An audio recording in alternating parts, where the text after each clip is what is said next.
하나님 말씀 봉독하겠습니다. 여호수아 5장 13절에서 15절까지입니다.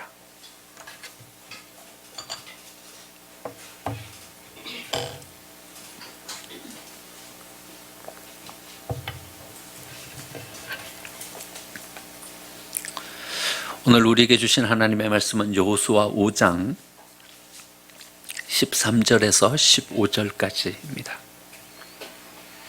하나님의 말씀입니다. 여호수아가 여리고에 가까이 이르렀을 때에 눈을 들어 본즉 한 사람이 칼을 빼어 손에 들고 마주서 있는지라.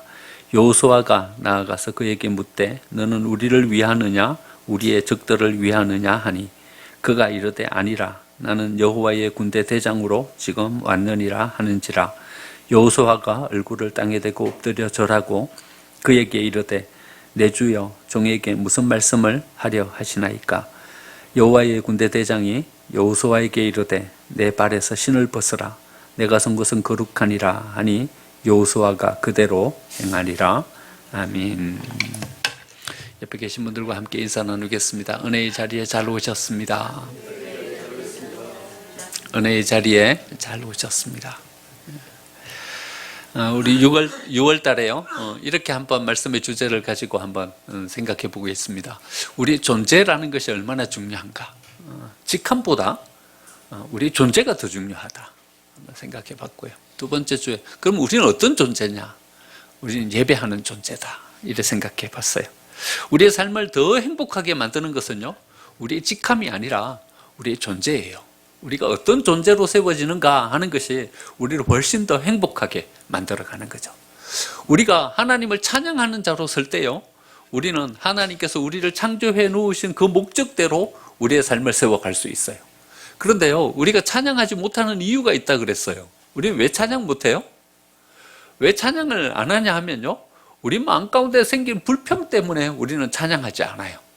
여러분, 불평이라는 거 이거 아무것도 아닌 것 같은데요, 이 불평이라는 것 때문에 우리는 우리의 존재의 근본 목적을 잃어버리게 되는 거죠. 천사 루시퍼, 가장 영광스러운 존재로 세움받았어요. 그런데 그가 어떻게 사탄이 되었는가? 불평하다가 사탄이 되었어요. 여러분, 불평을 과소평가하지 마세요. 불평을 대수롭게 여기면 안 돼요. 불평은요, 광명한 천사를 사탄으로 만들어버리는 거예요. 아담, 하와, 최고의 피조물이죠.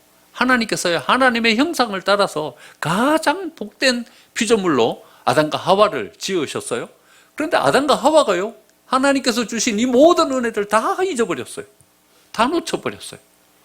여러분, 어쩌다 아담과 하와는 하나님의 형상대로 지음받은 모든 피조물들을 다스리고 관리하고 지키는 이런 복된 자리를 놓쳐버렸을까요? 불평하다가요. 마음속에 생긴 그 불평에 내가 하나님의 말씀을 따라야 하는 사람이야? 내가 왜 하나님의 명령대로 살아야 돼? 불평하다가 그가 가진 모든 것들을 다 잃어버리는 실수를 범하고 말았어요. 여러분, 불평하는 것이 우리가 하나님을 찬양하는 자로 서지 못하게 하는 원인이 된다는 것을 우리는 꼭 기억해야 돼요. 그리고 우리가 어떤 존재가 될까라는 것을 생각할 때 또 하나 우리가 생각해야 될 가장 중요한 것 중에 하나는요, 우리는 어떤 기준으로 우리의 삶을 살아가고 있는가 하는 것을 우리는 생각해야 합니다. 여러분, 우리는 간혹 우리의 남편과 아내들에게 이런 요구들을 합니다. 야, 좀 바뀌면 안 되겠냐? 여러분 남편들에게 요청하시죠? 좀 바뀌면 안 되겠어요? 우리 아내들에게 이야기하죠? 좀 바뀌면 안 되겠어요? 안 바뀌어요. 안 바뀌어요. 왜 안 바뀌어요? 우리의 삶의 기준이 안 바뀌니까 삶이 안 바뀌는 거예요. 우리의 자녀들에게 우리가 많은 것들을 요구하죠. 야, 이래 삶을 살면 분명히 너는 성공할 수 있을 거야. 내 삶의 길을 이래 좀 바꿔라. 이야기를 해요. 그런데 안 바뀌어요. 우리의 자녀들의 삶의 모습 맨 그 자리에서 제자리 걸음하고 있어요. 왜 안 바뀌어요? 기준이 안 바뀌기 때문에, 삶의 기준이 그대로이기 때문에 우리의 자녀들의 삶이 안 바뀌는 거예요. 그러니까는요, 기준을 바꾼다는 것은 뭘 의미하냐 하면요, 우리의 삶을 바꾸는 것을 말해요. 우리의 삶이 변화되려면, 우리의 삶이 새롭게 성숙해지려면, 우리의 삶이 뭔가 새로운 비전을 향해서 나아가려면 첫 번째로 해야 되는 게 뭐냐 하면 우리의 삶의 기준을 먼저 바꿔야 돼요. 그 기준을 바꾸면 우리의 삶도 변화되는 것이고요. 어떤 새로운 비전을 향해서 나아갈 수 있게 되는 거죠. 오늘 본문 말씀은 뭘 우리에게 주시는 말씀인가 하면요, 우리의 삶의 기준을 어떻게 바꿀 수 있을까 하는 것에 대한 어떤 안목을 우리에게 주시는 말씀입니다. 여호수아가 처한 상황은요, 너무나도 절박한 상황이었어요. 모세는 죽었어요. 40년 동안 위대한 어떤 영적인 은사를 가지고 이스라엘 백성들을 이끌던 모세가 세상을 떠나버렸어요. 어느 날 갑자기 자기한테 이렇게 무거운 짐이 주어진 거예요. 자기는요, 10가지 기적을 애굽 땅에서 베푼 사람도 아니에요. 반석을 쳐가지고 거기에서 물을 낸 사람도 아니에요. 홍해를 가른 사람도 아니에요. 그저 옆에서 모세를 도와주기만 했던 사람이에요. 그런데 이 이스라엘 백성들을 이끌고 가야 되는 이 중한 직책이 자기 어깨 위에 지워진 거예요. 가까스로 요단강을 건넜어요. 요단강을 건넜는데 더 큰 어려움이 그 앞에 떡 도사리고 있는 거예요. 여리고성이요. 가나안으로 들어가려면 여리고성을 통과하지 않고는 가나안으로 들어갈 수가 없어요. 약속의 땅으로 허락해 주셨는데 40년 동안 그 먼 여정을 마치고 이제 가나안이 코앞에 있는데 거기에 여리고성이 딱 문을 걸어 잠그고 있는 거예요. 이 징태양난이에요. 뒤쪽으로는 요단강이 흘러가고 있고요. 앞쪽으로는 여리고성이 문을 걸어 잠그고 있고요. 이스라엘 백성들은 거기 안에서 어찌할 수 없는 상황 가운데 놓여져 있는 거예요. 그리고 그 모든 무거운 짐이 여호수아 자기에게 다 짊어져 있는 거예요. 어떻게 해야 되는가? 자기의 삶은 너무나도 무기력해 보이고 자기 앞에 놓인 모든 상황들은 너무나도 엄중하고 어찌해야 할 수 없는 그런 무거운 마음을 가지고 있는 이 전쟁을 어떻게 치루어서 어떻게 이 관문을 뚫고 이스라엘 백성들을 이끌어 갈지 마음에 큰 부담을 가지고 있는 여호수아 앞에 어떤 사람이 딱 등장했어요. 완전 무장을 하고요, 칼을 빼들고 여호수아 앞에 나타난 거예요. 근데 여호수아가요, 여러분 이 사람에게 뭐라고 말합니까? 우리가 여기에 한번 주목해서 한번 바라봐야 돼요. 여호수아가 뭐라고 질문합니까? 13절 보니까요, 그에게 묻되 너는 우리를 위하느냐 우리의 적들을 위하느냐 이렇게 질문합니다. 그러니까 이것을 간단하게 말하면 뭐라고 질문한 겁니까? 넌 누구 편이냐 이렇게 질문한 거예요. 너 누구 편이냐 이렇게 질문하는 거예요. 여러분, 너 누구 편이냐 이 질문이요, 이 여호수아가 얼마나 다급한 상황 가운데 놓여 있었는가 하는 것을 단적으로 보여주는 그런 예죠. 너 누구 편이냐. 그런데요, 이 생각이요 별로 좋은 생각이 아닌 거예요. 진영 논리에 갇히게 되면요, 우리는 제대로 된 판단을 할 수가 없어요. 이 사람이 우리 편이냐 우리 편이 아니냐 이렇게만 생각하면요, 여러분 사람을 흑백으로 갈라버리잖아요. 우리 편이냐 우리 편이 아니냐 이렇게 생각하면요, 여러분 선을 그어버리잖아요. 이 사람과 함께 해야 되는지 함께 하지 않아야 되는지 선을 딱 그어버리잖아요. 그러니까 이래 질문하면 안 되는 거예요. 그렇죠? 그래서 이 여호수아가 이 질문한 이 질문이 혹시 우리가 가지는 질문이 아닌가 하는 것을 한번 우리가 생각해 봐야 된다는 거죠. 이 다급한 상황 가운데 놓여져 있는 우리의 삶, 뭔가를 해결해야 되고 뭔가 일을 이루어야 되는 그런 상황 가운데 놓여져 있는 우리의 삶. 하지만 우리의 삶은 너무나도 무기력하고 그것을 해낼 수 있는 능력은 우리에게 없는 것 같고 이렇게 다급한 상황 가운데 놓여져 있다는 것이죠. 여기에 이 천사가 대답을 해주는데요, 14절 말씀에 천사의 대답이 나오죠. 우리 14절 같이 한번 읽어보겠습니다. 시작.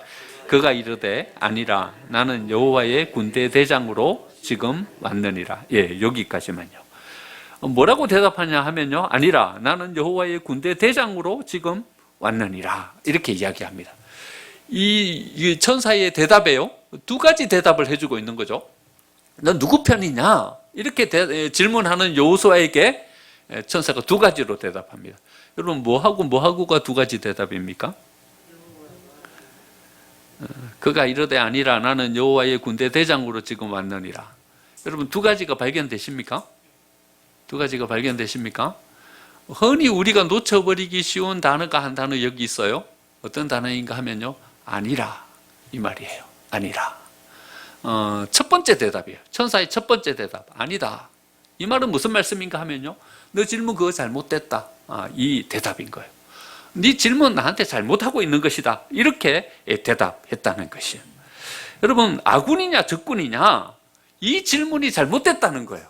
너 질문 잘못하고 있다. 이렇게 천사가 대답했다는 거죠.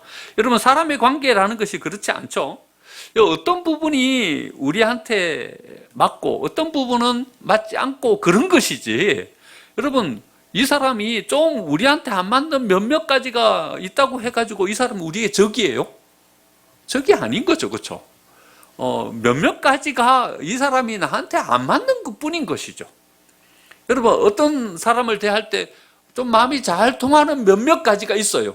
몇몇 가지 마음이 잘 통하는 것이 있다고 우리의 우군이에요? 그래서 우리의 마음의 모든 것을 오픈하고 우리의 중심까지 내어줄 수 있는 그런 대상이에요? 여러분, 그래 생각하면 안 돼요. 단지 몇몇 가지가 우리하고 잘 맞는 그런 대상일 뿐인 것이죠. 안 맞는 몇몇 가지가 있다고 적으로 간주해서도 안 되고요. 여러분, 몇몇 가지 좀 통하는 부분이 있다고 이 사람은 내 편이다 라고 생각하면서 선뜻 우리의 중심을 공개해서도 안 된다는 것이죠. 단지 몇 가지 안 맞는 부분이 있는 것 뿐인 것이고, 단지 몇 가지 잘 맞는 것이 있는 것 뿐인 것이죠. 그러니까요, 우리가 안 맞는 부분이 있는 그분도 언제든지 우리의 우군이 될 수 있는 것이고요. 지금 나하고 잘 맞는 이분이 어느 날 갑자기 돌변해가지고 우리의 적이 될 수도 있는 것이고요. 여러분, 뭔가를 우리는 이래 생각하기가 쉽다는 것이죠. 뭔가 선을 다 그어놓고요, 저 밖에 있는 사람은 나의 적, 이 안에 있는 사람은 나의 우군, 이래 생각하기가 쉽다는 거죠. 이렇게 쭉 선을 그어놓고요, 오른쪽에 있는 사람은 나의 우군, 왼쪽 편에 있는 사람은 나의 적군, 이래 생각하기가 쉽다는 거죠. 그런데요, 사람의 모든 본성은 이래 정해진다는 거예요. 어떤 상황에서는 오른쪽에 있다가 어떤 상황 속에서는 왼쪽으로 갔다가 그런다는 거예요. 여러분, 이 사람을 나의 우군과 적군으로 어떻게 구분해요? 어떤 때는 나하고 잘 맞다가 어떤 상황에서는 잘 안 맞을 수도 있는 거예요. 그 사람이 가지고 있는 상황이 너무나도 어려우면요, 경제적으로 나한테 도움을 못 줄 수도 있는 거예요. 그런데 이분이 항상 경제적으로 안 좋은 상황 속에 놓여져 있어요. 좀 개선되어 가지고 이제는 경제적으로 훨씬 더 나아질 수 있는 거죠. 그러면 그분은 나의 경제적으로 도움을 줄 수 있는 분인 거죠. 지금은 시간적 여유가 하나도 없는 분이에요. 그래서 내가 뭔가를 요청해도 계속 거절만 하시는 거예요. 그래서 이분이 나의 적군이에요? 아니요, 이분의 상황은 또 개선될 수 있는 거예요. 나중 시간적인 여유가 생겨가지고요, 얼마든지 나를 도와주고 나를 위해서 뭔가를 시간을 할애할 수 있는 분으로 설 수 있게 되는 것이죠. 그러니까요, 여호수아가 질문하고 있는 우군이냐 적군이냐 이렇게 질문하는 이 질문이 천사는 잘못됐다 이렇게 대답하고 있는 거예요. 아니다, 너 지금 질문 잘못하고 있는 것이다. 너 지금 잘못 생각하고 있는 것이다. 이렇게 대답하고 있다는 거예요. 만약 가족이, 여러분, 우리가 이 가족을 향해서 이렇게 생각한다면요, 이 사람이 나의 적군이야? 이 사람이 나의 우군이야? 이렇게 생각한다면 여러분 어떻게 되겠습니까? 여러분, 가족들한테 이래 생각 안 해요? 가족들을 바라보면서 이래 생각한다는 거예요. 그러니까 가정에 어려운 문제가 생기는 거죠. 이 사람은 내 편이 아닌 것 같아. 이 사람은 나의 적이야. 이래 생각하면요, 그 마음의 골이 점점 깊어가면요, 가정이 깨지게 되는 거예요. 여러분, 교회에서 함께 신앙생활하는 우리 성도들을 향해서요, 우리가 이래 생각하는 거예요. 이 사람은 나하고 마음이 잘 맞는 사람, 이 사람은 나하고 잘 마음이 안 맞는 사람. 이렇게 선을 그어가지고요, 우군과 적군을 교회 안에서 나누어 버리면요, 교회가 어떻게 되냐면요, 교회가 섹터화되는 거예요. 이 사람을 중심으로 모이는 이쪽 섹터, 저 사람을 중심으로 모이는 저쪽 섹터. 교회가요, 이렇게 갈라져 버리게 되는 거예요. 저쪽에 있는 사람도요, 얼마든지 나하고 같이 마음을 함께 해가지고 뭔가를 이루어 갈 수 있는 사람이고요, 여기에 있다 생각하는 사람도 상황이 안 좋아지면요, 나하고 생각이 다를 수 있는 것이고요. 여러분, 선을 다 그어가지고 우군과 적군 이렇게 나눌 수 있는 상황이 아니라는 거예요.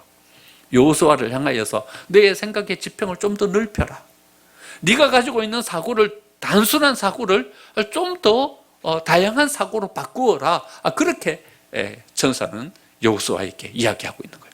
실제로 여리고성 안에는요, 그 이스라엘 백성들을 도와서 그 여리고성을 함락시킬 수 있도록 도와주는 우군이 거기 안에 있었어요. 아이성을 점령할 때는요, 우리의 우군이라고 생각했던 이스라엘 백성들 안에 아이성 전투에서 대패하게 만들었던 원인이 이스라엘 백성들 안에 존재했었어요. 그러니까 우리의 생각이요, 단순해가지고 우리의 적군, 우군 이렇게 나누어가지고 이 사람은 다 무너뜨려야 될 사람, 이 사람은 무조건 세워줘야 될 사람, 이래 생각한다면 우리의 생각은 좀 더 다양한 생각으로 바꾸어 가야 된다는 것이죠. 두 번째 천사의 대답은요, 나는 여호와의 군대의 대장으로 지금 왔느니라. 여러분, 이 대답은 뭘 의미하는 걸까요? 이 대답은요, 여호수아에게 이렇게 다시 질문하고 있는 거예요. 너는 내가 어떤 존재인지 물어야 되는 거 아니야? 우군이야 적군이야 이렇게 질문할 것이 아니라 당신은 누구이십니까? 내가 누구인지에 대한 존재에 대한 질문을 내게 해야 되는 거 아니야? 이렇게 질문하고 있는 거예요. 다시요. 여러분, 그렇죠? 당신은 누구이십니까? 이렇게 물어야지. 당신은 나의 우군입니까? 적군입니까? 이렇게 물으면 안 되는 거잖아요. 당신은 누구이십니까? 이 질문은 우리가 그 사람에 대해서 좀 더 잘 알아가야 된다는 거예요. 이분이 어떤 성향을 가지고 있는지, 이분이 어떤 달란트가 있는지, 이분에게는 어떤 어려움이 있는지, 그 존재에 대해서 더 깊이 알아가야 된다는 거예요. 그 존재에 대해서 깊이 알아갈 때 비로소 우리는 함께 뭔가를 이루어 갈 수 있는 동력자로, 또 함께 내가 무언가를 도와줘야 될 분인지에 대한 어떤 파악을 가지고, 또 그분이 나를 어떻게 도와줄 수 있는 것인가에 대한 어떤 파악을 가지고 함께 세워져 갈 수 있게 된다는 것이죠. 이 질문을 내포하면서 천사는 이렇게 대답하는 거예요. 나는 여호와의 군대 대장이다. 이렇게 이야기하는 거예요. 여호와의 군대 대장이다 라고 말하는 이 대답은요, 여호수아에게서는 살짝 좀 충격이에요. 왜 충격인가 하면요, 여호수아는 이렇게 생각하고 있었어요. 내가 여기 군대 대장인데? 이래 생각하고 있었어요. 그렇죠? 지금 여리고를 무너뜨려야 하는 이 일을 누가 해야 된다고 생각하고 있었어요? 여호수아는 자기가 해야 된다고 생각하고 있었어요. 그리고 지금 모세의 뒤를 이어가지고 자기가 지금 이스라엘 군대, 이 군대의 대장으로 지금 앞장서 있다 이래 생각했어요. 내가 대장인데? 그런데 천사는 뭐라고 말하냐 하면요, 내가 대장이다 이래 이야기하는 거예요. 너 대장 아니야. 너 대장 아니야. 내가 대장이야. 이렇게 이야기하는 거예요. 여러분, 어릴 적에 이런 것 가지고 친구들이랑 싸움 하신 적 없습니까? 누가 대장인가에 대한 부분 가지고요. 골목 대장이 있잖아요. 마을에 항상 마을 친구들을 이끌어가는 대장이 있잖아요. 여러분들은 한 번도 그런 경험이 없으셨는 모양이죠. 싸움을 해가지고 순위를 매기는 거예요, 대장. 그 다음에 순위를 매기는 거예요. 참고로 저는 한 번도 대장을 해본 적이 없어요. 맨날 싸움을 하면 쥐 터져가지고 오지 한 번도 이겨본 적이 없어요. 대장, 이 대장이 있는 거예요. 여호수아는 자기가 대장이라고 생각했어요. 내가 이 모든 것들을 감당하고 내가 이끌어가고 내가 결정하고 내가 저 여리고성을 무너뜨려야 하고 이래 생각했던 거죠. 그런데 천사는요, 내가 대장이다. 너의 기준을 바꿔라. 너의 기준을 바꾸어라. 이렇게 요청하고 있는 거죠. 지금 네가 뭔가를 잘못 생각하고 있어. 내 기준을 바꿔. 이 전쟁은 너의 전쟁이 아니야. 이 전쟁은 나의 전쟁이야. 이 전쟁에 나아가서 싸울 대상은 이스라엘 백성들의 군대가 아니야. 하나님께서 이미 이 여리고성을 무너뜨릴 군대를 예비해놓고 준비해놓고 계셔. 그 군대를 이끌고 내가 싸울 거야. 이 전쟁은 네 전쟁이 아니고 내 전쟁이야. 너의 기준을 바꿔. 이렇게 이 천사는 여호수아에게 요청하고 있는 것입니다. 여러분, 방관자로 살라는 게 아니에요. 기준을 바꾸라는 거예요. 이 전쟁에서 이스라엘 백성들은 아무것도 안 했습니까? 아니요. 매일 가서 한 바퀴씩 돌았죠. 마지막 날은 7바퀴 돌고요. 어떤 역할을 감당하는 거예요. 자기의 어떤 할 일이 있어요. 방관자로 팔짱 끼고 서라는 말이 아니에요. 기준을 바꾸라는 거예요. 기준을 바꾸라는 거예요. 이 이야기는요, 제가 기준에 대한 이야기를 막 설명을 하는 것보다는 이 사람에 대한 그 기준을 가지고 있는 두 사람을 비교하는 것이 훨씬 더 이해하기가 쉬울 거예요. 첫 번째 사람은 사울이에요. 사울은요, 그 기준이 자기인 사람이에요. 여러분, 다윗을 왜 죽이려고 했어요? 사울이 일평생 자기 죽을 때까지 다윗 죽이는 그것을 목표로 산 사람이잖아요. 여러분, 다윗을 왜 죽이려고 했어요? 사울은 이래 생각했어요. 다윗은 내 편이 아니다. 이래 생각했어요. 그래서 다윗을 죽이려고 했던 거죠. 모든 기준이 자기 자신이었어요. 그래서 자기의 삶을 위협하는 다윗은 죽어야 된다. 그래서 죽이려고 했던 거예요. 자기 기준이었기 때문에 다윗을 죽이려고 했어요. 근데 다윗은요, 사울을 죽일 여러 번의 기회가 있었어요. 자기를 죽이려고 따라오는 사울, 죽일 기회가 있으면 사울을 죽여버려야죠. 그래야 자기 목숨을 보존하고 지킬 수 있는 거죠. 근데 다윗은요, 사울을 안 죽여요. 안 죽여요. 다윗은 사울을 안 죽이는데 왜 사울은 다윗을 죽이려고 했을까요? 이 두 사람의 차이는 뭘까요? 기준이 다른 거예요. 기준이 다른 거예요. 사울은 자기 기준으로 자기의 삶을 위협하는 다윗을 죽이려고 했던 것이고요. 다윗은 또 다른 기준을 가지고 있었기 때문에 자기의 생명을 위협하는 사울을 살려줄 수 있었던 거죠. 다윗이 가진 기준은 어떤 기준이었을까요? 이런 기준이었던 거예요. 자기가 도망자가 돼가지고 유대 광야로 도망을 한 거예요. 유대 광야로 도망을 하니까요, 유대 광야에서 만나게 된 거예요. 시뻘건 돌과 모래뿐인 거예요. 다 말라 비틀어진 가시나무뿐인 거예요. 자기가 처한 상황이 사막과 자기 거친 황무지와 외톨이가 된 다윗의 삶, 이 두 가지밖에 없는 거예요. 여러분, 여기에서 살면 어떻게 살 수 있겠어요? 이 다윗은 여기에서 시름시름 앓다가 곧 굶어서 거기 광야 한가운데서 죽게 될 거예요. 그래 되는 것이 다윗의 삶의 어떤 수순인 거예요. 그런데 다윗이요, 며칠을 살았는데 안 죽는 거예요. 안 죽는 거예요. 어떤 기회가 생겨가지고 먹을 것을 공급받게 되고요. 어떤 누군가를 만나게 되고요. 아니, 이게 하루 이틀도 아니고 한 달, 두 달도 아니고 1년, 2년 가는데도 그 광야 가운데 자기가 죽지 않고 사는 거예요. 그 광야 가운데 딱 놓여지게 되면요, 제 친구 한 명이, 저희 동기 한 명이 이스라엘로 지금 가 있는 히브리 대학 교수하고 있는 친구가 한 명 있는데, 그 친구가 유대 광야 한가운데 딱 섰을 때 첫 번째 딱 느끼는 느낌이 이 느낌이었대요. 죽음의 공포가 자기한테로 훅 들어오는 그 느낌이었대요. 아무것도 없는 거예요. 여기 혼자 뜬그라니 놓여지게 된다. 나는 곧 여기서 죽겠구나, 이 느낌밖에 없대요. 그래서 다윗이요, 몇 날 며칠 몇 달을 살아가는데도 안 죽는 거예요. 그러니까요, 다윗은 이것을 생각하게 되는 거예요. 나와 환경. 그럼 나는 죽어야 되는데? 그러면 다른 무언가가 여기에 있다는 것을 생각하게 되는 것이죠. 점점 쇠퇴해져 가야 되는데요, 한 명씩 두 명씩 자기에게로 사람들이 몰려들기 시작하는 거예요.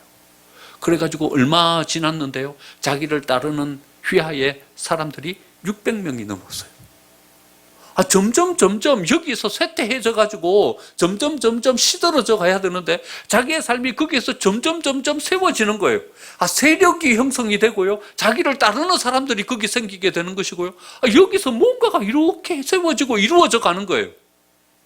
그러면서 다윗은 생각하게 되는 거죠. 나와 내가 직면하고 있는 환경, 이것 말고 뭔가 또 하나가 더 있다, 이래 생각하게 되는 거죠. 여러분, 나와 환경뿐입니까? 나와 나를 반대하고 있는 사람, 이 사람뿐입니까? 여러분, 또 다른 무언가가 있는 거죠. 이 입체적인 생각을 할 수 있게 되는 거죠. 여러분, 이 공간을 잘 그려주는 한 예가 등장하는데요, 누가복음 5장에 등장하는 이 지붕을 뚫고서 그 중풍병자를 내린 친구들의 이야기입니다. 예수님이 한 번은 한 마을에 가서 말씀을 가르치고 병자를 고쳐주고 하시는데요, 친구 4명이서 중풍병자를 메고 온 거예요. 메고 왔는데 이미 사람들이 그 안에 인산인해를 이루고 있어가지고요, 이 중풍병자를 메고 예수님께로 갈 수가 없는 거예요.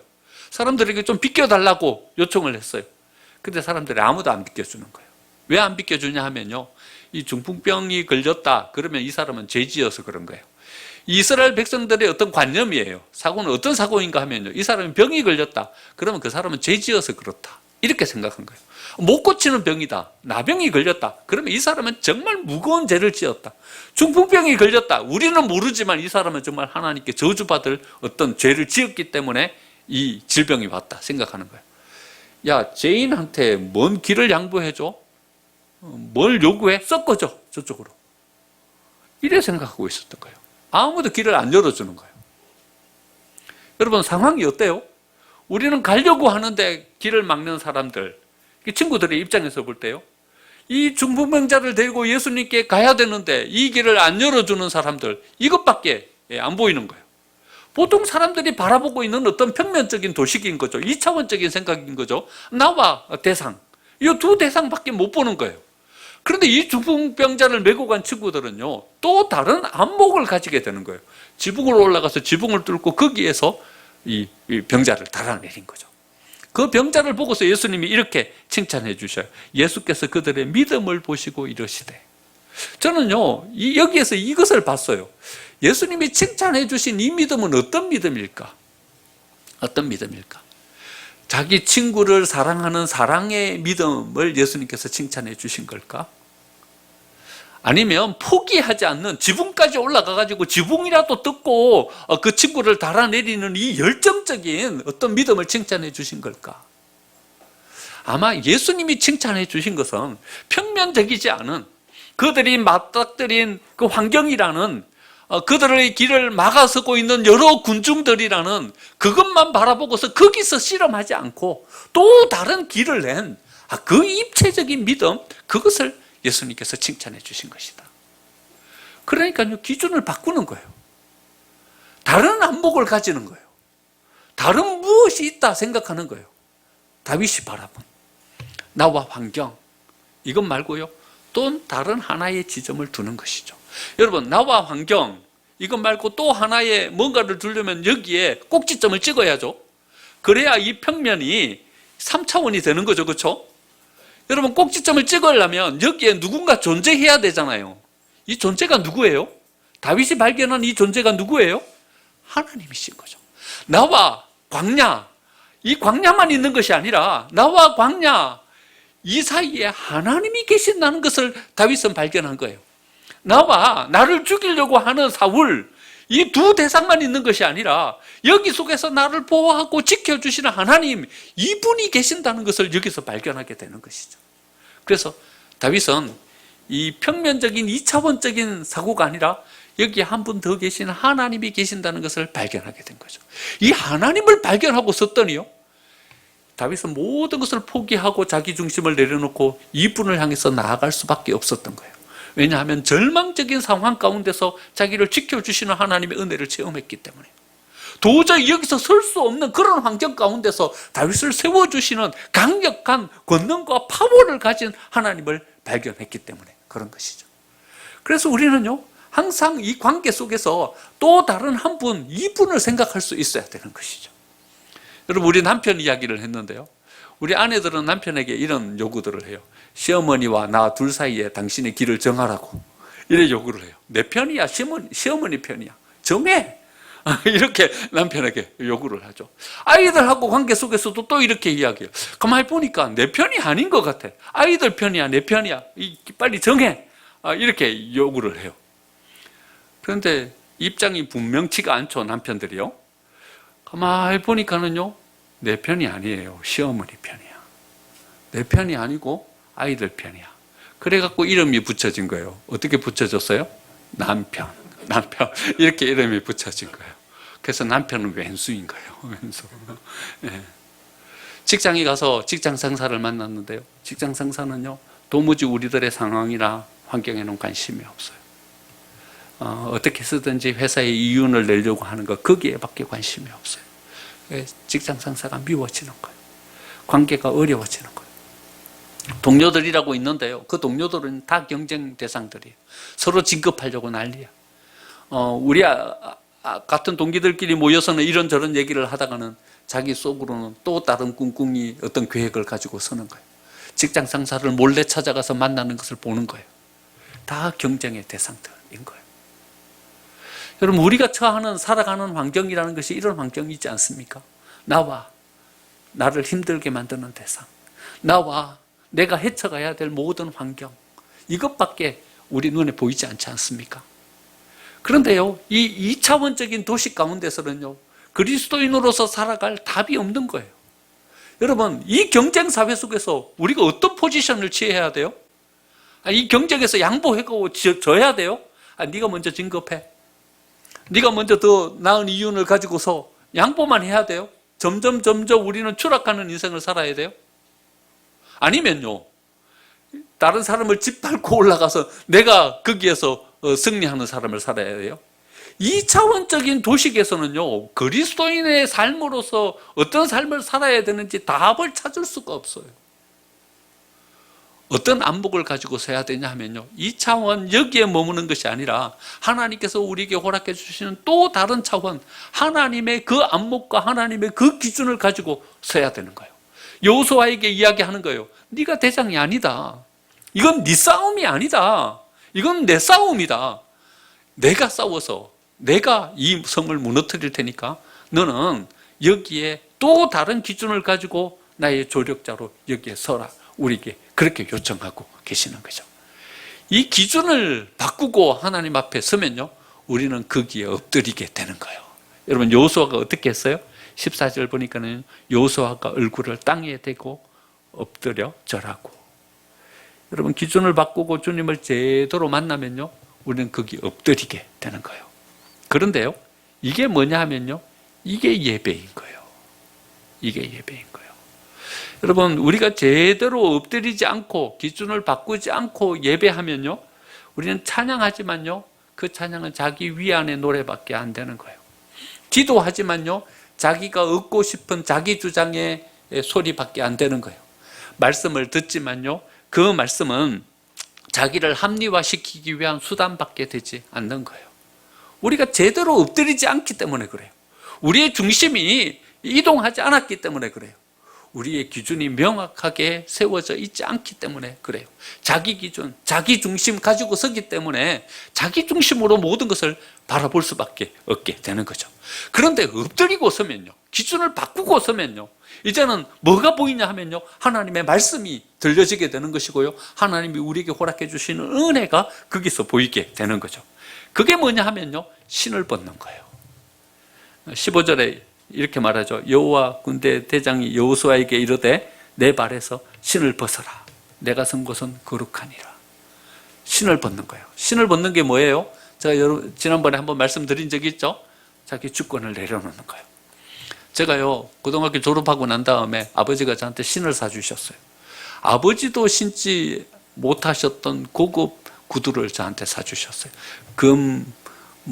재화에서 나오는 신발을 사주셨어요. 아주 고급스러운. 제가 아버지도 그런 신발 신는 것을 못 봤어요.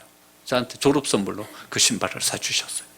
그래서 제가 그 신발을 신고 왔다 갔다 학원 다니다가요, 이제 독서실에 이제 학원 마치고 독서실 잠깐 가가지고 짐을 꾸려가지고 이제 집으로 가려고 그 독서실 입구에다 신발을 벗어놓고 짐꾸리로 들어간 사이에 제 신발을 누가 신고 가버렸어요. 오랜 시간 같았으면 제가 신발을 가지고 들어갔죠. 그런데 이거 짐 꾸려 갖고 나올 한 5분 사이에 신발을 신고 가버린 거예요. 나와보니까 신발이 없어진 거예요. 시골 촌놈이 집에 가려면 그때 남의 신발을 신고 가든지, 남의 신발 신고 가는 것까지 좀 그러면 거기에 있는 슬리퍼라도 신고 가든지, 그래야 될 거 아니에요. 그런데 촌놈이 어리숙해가지고요, 그것도 못한 거예요. 어떻게 했냐면 맨발로 왕십리에서 지하철을 탔는데요, 맨발로 지하철을 타니까 사람들이 다 저를 쳐다보는 거예요. 저 사람 멀쩡하게 생겨갖고 신발을 안 신고 맨발로 저렇게 걸어다니냐? 다 저를 쳐다보는 거예요. 그런데요, 제가 느끼는 그 느낌이 어떤 느낌인가 하면요, 살았지만 죽은 것과 같은, 얼마나 내가 초라해지고 내가 아무것도 없는 무기력해진 그런 존재가 되는지요. 신발을 벗는다는 것이요, 이런 거예요. 이런 거예요. 여러분, 한번 체험해보고 싶으시면요, 한번 신발 벗고 지하철을 한번 타보세요. 그러면 금방 체험하실 수 있어요. 신발 벗는다는 게 이런 것이구나. 혹시 태국 여행해 보셨어요? 태국 가면요, 왕궁에 가면요, 왕궁에 들어갈 때 신발을 다 벗으라 그래요. 신발 벗고 왕궁에 들어가는 거예요. 여러분, 관광객으로 왔으니까 좀 약간 의기양양하잖아요. 그러다가요, 큰 소리로 내고 막 시끄럽게 떠들고 막 그러다가 왕궁에 들어가면서 신발을 딱 벗는 순간요, 다 조용해져요. 숙연해져요. 거기 앞에서요, 자기 주장과 자기의 목소리는 다 없어지는 거예요. 여러분, 신기해요. 한번 태국 여행할 때 신발 벗는 거 말고 그 사람들의 태도를 한번 이렇게 관찰해 보세요. 그 입구까지 시끄럽던 관광객이요, 신발 딱 벗는 순간 그 안에서부터는 목소리가 작아져요. 조용해진다니까요. 신기해요. 신발을 벗는다는 것은요, 이런 거예요. 그런데요, 신발을 벗고 하나님 앞에 섰더니요, 어떻게 할 수 있게 되냐 하면요, 이제 여리고를 돌 수 있게 되는 거예요. 여러분, 여리고를 그냥 도는 것은요, 신발을 신고는 못 돌아요.